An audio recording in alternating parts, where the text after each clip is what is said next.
Hello बच्चों। आज मैं आप लोगों को क्लास 8 की जो आपके पास लेटेस्ट एडिशन के आर.डी. शर्मा की बुक है ना, उसमें हमने अपना चैप्टर नंबर 16 फैक्टराइजेशन स्टार्ट कर रखा है। तो क्वेश्चन नंबर 9 से कराऊंगी एक्सरसाइज 16.6। क्वेश्चन नंबर 8 तक चैनल पे अपलोड है, आप वहां से कर सकते। देखिए, पता ही है आपको पूरी एक्सरसाइज में सिर्फ फैक्टराइज ही करना है। तो अगर आप देख रहे हो तो यहाँ पर पूरी पूरी एक आइडेंटिटी डायरेक्ट ही बन रही है, a माइनस बी का होल स्क्वायर बन रही है ना, और ये सी स्क्वायर ऐसी है। तो पहले तो हम यहाँ पर वो जो एक आइडेंटिटी बन रही है उसको यहाँ लिख देते हैं, क्योंकि आइडेंटिटी लिख के आनी बहुत ज़रूरी है। अगर आप लिख के नहीं आए तो आपके मार्क्स कट जाएंगे। अब एक और आइडेंटिटी बन रही है ए स्क्वायर माइनस बी स्क्वायर की, जो आपके पास ए प्लस बी और ए माइनस बी होती है। क्लियर? जिसमें ए की वैल्यू आपके पास ए माइनस बी प्लस बी की वैल्यू है सी, देन ए की वैल्यू माइनस बी की वैल्यू। बस यही आपका आंसर है। सॉल्व हो गया क्वेश्चन नंबर 9। क्लियर है?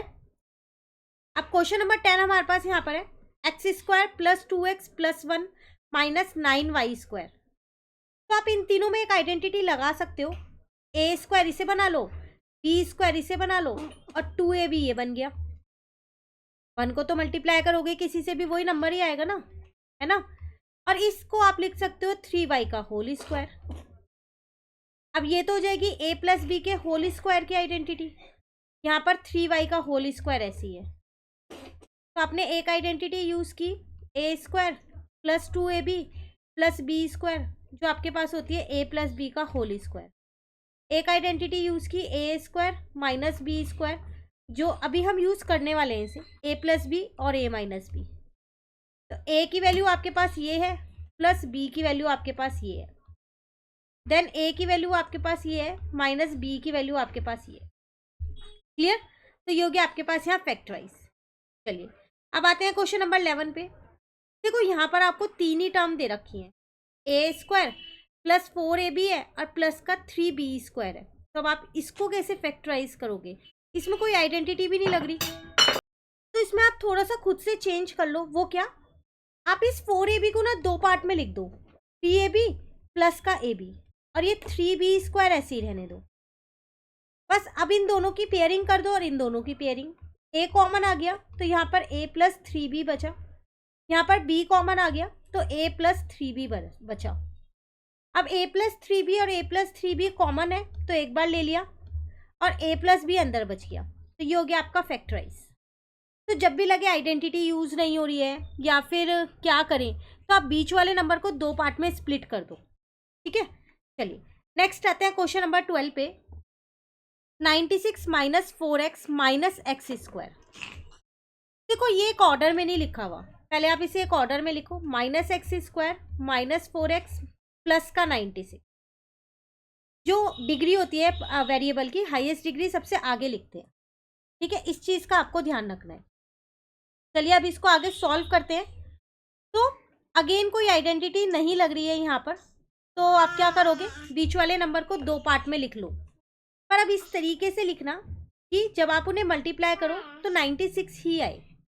तो 12 और 8 ले सकते हैं, क्योंकि 12 में से 8 जाएगा तो 4 भी बचेगा, और 12 8 जा 96 भी होगा। तो माइनस का 12x और प्लस का 8x मैंने यहाँ ले लिया, माइनस का 96 ऐसी है।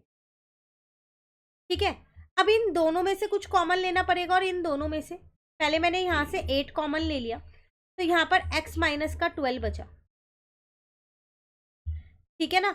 अब यहाँ से मैंने माइनस एक्स कॉमन लिया, तो x, अब देखो यहाँ पर पहले से माइनस है, तो अब आप यहाँ पर क्या करोगे, अगर आप यहाँ प्लस लगाओगे तो ही तो माइनस बनेगा, है ना। तो अच्छा यहाँ पर ये प्लस का है ना, तो ये प्लस हो गया, तो यहाँ प्लस आ गया।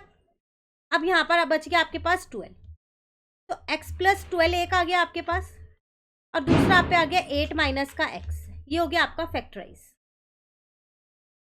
क्लियर? चलिए नेक्स्ट क्वेश्चन नंबर 13 पे आते हैं। अगेन फैक्टराइज ही है, a की power 4 plus 3a square plus 4। देखा जाए तो कोई आइडेंटिटी तो आपको यहाँ पर दिख नहीं रही कि लग रही होगी, तो वही चीज़ है, इस तरीके से आप बीच में दो पार्ट्स में स्प्लिट कर लो, है ना। या फिर आप इसको ऐसा भी कर सकते हो, मैंने क्या किया, इसको 4a square minus a square लिख दिया। लिख सकती हूँ 4 में से a स्क्वायर जाएगा 1a² तो 3 बचेगा प्लस का 4। ऐसा मैंने इसलिए किया क्योंकि ना ये मेरी एक आइडेंटिटी बनाएगा। कैसे? अब मैंने इन तीनों टर्म्स को एक साथ ले लिया और इस माइनस के a² को अलग छोड़ दिया। ठीक है, तो ये मेरी एक आइडेंटिटी बना रहा है a² प्लस का b², अब प्लस का 2, a की जगह a, b की जगह b, बन गई ना। और ये माइनस का a² ऐसी है, ये वाली आइडेंटिटी बन रही है। देखो आप सोच रहे होंगे इसमें हमने बीच वाले टर्म को ऐसे क्यों किया, आइडेंटिटी क्यों लगाई? क्योंकि अगर आप इनमें कॉमन लोगे ना तो वही सेम चीज आपको फिर नहीं मिल पाएगी। ठीक है, चाहो तो कॉमन लेके भी कर सकते हो, ऐसा नहीं है, अभी वो भी मैं आपको दिखा दूंगी। तो यहाँ पर आपके पास आ जाएगा a प्लस बी का होल स्क्वायर और ये वाला a² ऐसी है। फिर दोबारा एक आइडेंटिटी लग रही है a² माइनस b² की, जो मेरे पास होती है a प्लस बी और a माइनस का b, जिसमें a की वैल्यू आपके पास ये है प्लस b की वैल्यू है a, फिर a की वैल्यू आपके पास ये है माइनस b की वैल्यू है a। ठीक है, अब बात आती है हमने यहाँ पर ये कॉमन क्यों नहीं ले लिया पेयरिंग करके, जैसे हम ऊपर के क्वेश्चंस में करके आए हैं। अगर मैं यहाँ पर इनकी पेयरिंग और इनकी पेयरिंग करती हूँ, मैंने a² कॉमन ले लिया तो a² प्लस का 4 यहाँ बचा, यहाँ से कुछ कॉमन नहीं आ रहा, सिर्फ 1 बच रखा है, तो यहाँ पर आ जाएगा 4 माइनस का a²। ठीक है, अब पहली बात तो देखो ना, ये साइन अलग अलग है, ब्रैकेट में साइन सेम नहीं आ रहे हैं, नहीं आ रहे ना, तो फिर कॉमन नहीं ले पाओगे, इसलिए इसमें हमने ये वाला मेथड नहीं लगाया है। क्लियर है? Question number 13। अब नेक्स्ट क्वेश्चन नंबर 14 है 4x⁴ प्लस 1। यहाँ तो 2 ही टर्म है, अब आइडेंटिटी कैसे बनाऊंगी? तो अब आइडेंटिटी बनाने के लिए आपको क्या करना पड़ेगा, खुद से ऐड और लेस करना है। तो मैंने यहाँ 4x² प्लस भी कर दिया और माइनस भी। एक चीज़ का ध्यान रखना, जब भी खुद से ऐड और लेस करो या ऐड करो तो साथ में लेस भी करना, और अगर लेस करो तो साथ में ऐड भी करना, सेम नंबर। दूसरा क्वेश्चन, पता कैसे चलेगा 4x² करना? देखो इसको मैंने a² बना दिया था, इसको मैंने b² बना दिया था, अब मुझे 2ab चाहिए था, तो 2a की जगह a और b की जगह b, इसका मतलब मुझे 4x² ही तो चाहिए था, इसलिए मैंने 4x² प्लस और माइनस कर दिया। ठीक है, ये बन गया मेरा 2ab,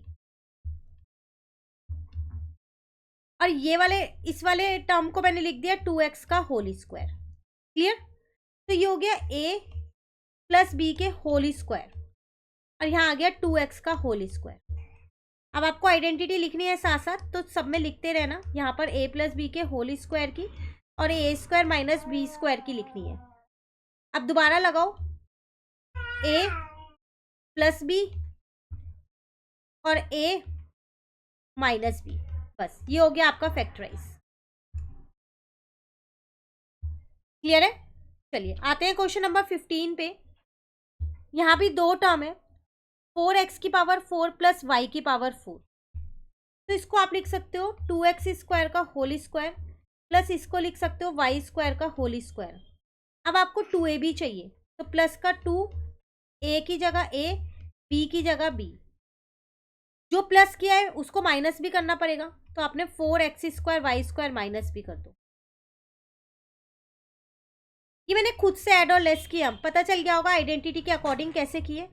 ठीक है, तो a प्लस बी के होल स्क्वायर की आइडेंटिटी यहाँ लग रही है। क्लियर है? तो ये हो जाएगा a प्लस बी के होल स्क्वायर की आइडेंटिटी, और इसको हम लिख सकते हैं 2xy का होल स्क्वायर।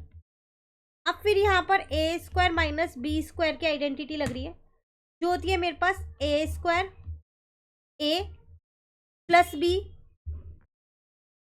ठीक है ना, और a माइनस b, तो a की जगह a की वैल्यू और b की जगह b की वैल्यू। क्लियर है? तो आज हम क्वेश्चन 15 तक ही करेंगे। आइडेंटिटी सब क्वेश्चन में ज़रूर लिख के आना, कहीं भी दिक्कत लगे 15 तक के क्वेश्चंस में बता देना कमेंट करके, नेक्स्ट क्लास में मैं वो डाउट क्लियर कर दूँगी। Thank you.